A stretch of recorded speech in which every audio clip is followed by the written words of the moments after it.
আপনাদের কি টিপি ফোন মোবাইল ব্যবহার করে মেরুদণ্ড বেঁকা হয়ে যাচ্ছে? তাহলে এই কৌশলটা ব্যবহার করুন। মেরুদণ্ড সোজা এবং চমৎকার থাকবে আর শক্তিশালী হবে। মেরুদণ্ড যাদের বেঁকা তাদেরকে কুজা বলে, দেখতে অসুন্দর লাগে, তাদের বিভিন্ন রোগ হয়। যাদের মেরুদণ্ড শক্তিশালী এবং একদম সোজা হয়ে যায় তারা খুবই শক্তির অধিকারী হয়।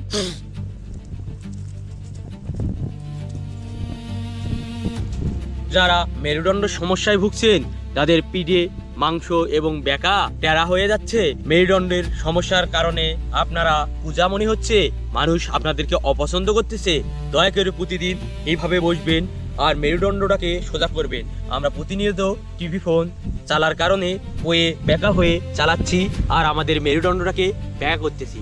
দয়া করে যখন টিভি ফোন দেখবেন বা চালাবেন তখন মেরুদণ্ডকে সোজা করে রাখবেন। এই জন্য খাবারের সময়, ফোন টিপার সময় এবং টিভি দেখার সময়, যে কোনো কাজ করার সময় চেষ্টা করব সব সময় হাঁটা চলার সময়ও মেরুদণ্ডকে সোজা রাখার জন্য।